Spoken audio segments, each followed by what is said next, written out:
beyond freedom and dignity.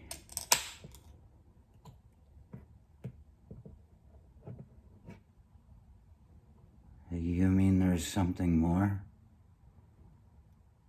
Or possibly less?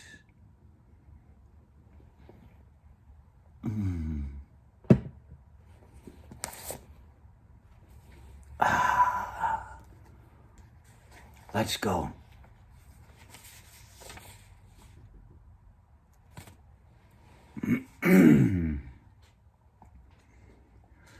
No one knows the best way of raising children, paying workers. The best way, in italics, of raising children, paying workers, maintaining law and order, teaching, or making people creative. But it is possible to propose better ways than we now have, and to support them by predicting and eventually demonstrating more reinforcing results. This has been done in the past with the help of personal experience and folk wisdom, but a scientific analysis of human behavior is obviously relevant. It helps in two ways. It defines what it is to be done and suggests ways of doing it. How badly it is needed is indicated by a recent discussion in a news weekly about what is wrong with America. The problem was described as a disturbed psychic condition of the young, a recession of the spirit, a psychic downturn, and a spiritual crisis, which were attributed to anxiety, uncertainty, malaise. That means a general sense of well-being. Malaise, alienation, generalized despair, and several other moods and states of mind, all interacting in the familiar intrapsychic pattern. Lack of social assurance being said to lead to alienation, for example, and frustration to aggression. Most readers probably know what the writer was talking about and may have felt that he was saying something useful, but the passage, which is not exceptional, has two characteristic defects which explain our failure to deal adequately with cultural problems. The troublesome behavior is not actually described, and nothing that can be done to change it is mentioned.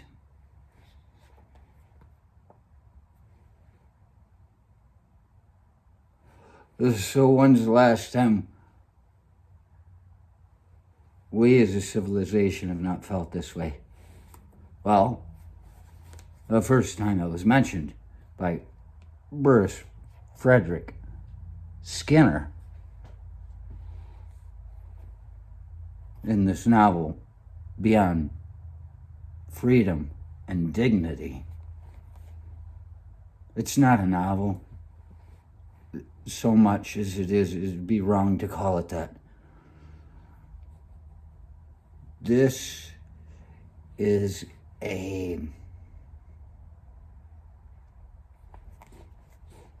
it's a consideration of the human being.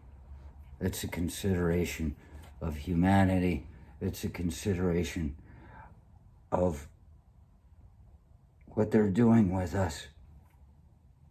This book was written in 1971, or published originally in 71, by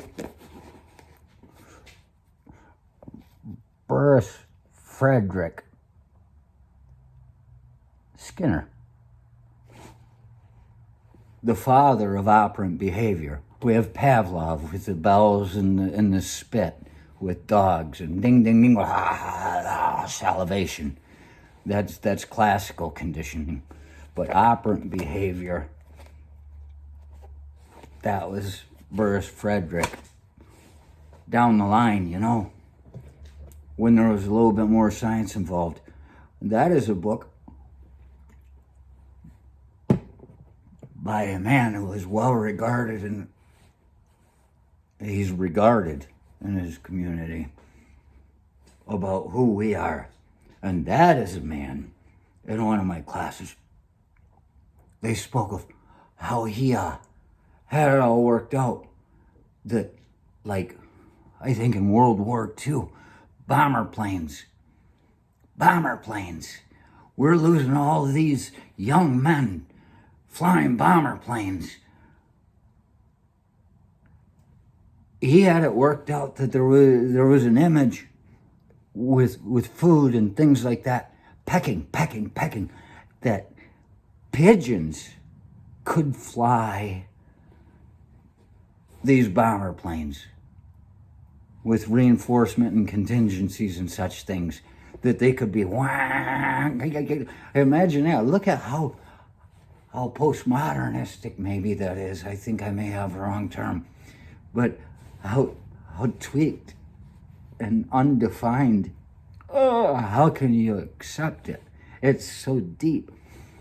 Flying creatures flying in an airplane, just walking around. They're like, geez, this is easy.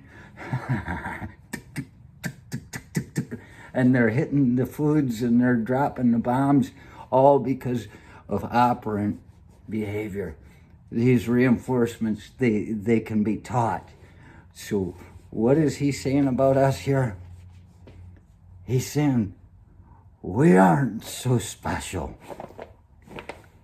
Oh, we're just a bunch of fucking animals, and we can be trained, same as a pigeon. The government, he put this across to the government, the pigeon flying the airplanes, and they said, yeah, maybe just a little bit too much. You know, the government needs heroes. They need to be able to talk us into getting in a plane and getting shot down by some Nazi aircraft. When, you know, go Skinner, go government. They saved the pigeons. Skinner saved the pigeons by coming up with this crazy idea. If the government liked the idea and they cared about us, they would have probably hired him to come in and make something up. They probably would have had the idea first. But no, we're all trainable. We are the trainable, mentally handicapped. Wrestle.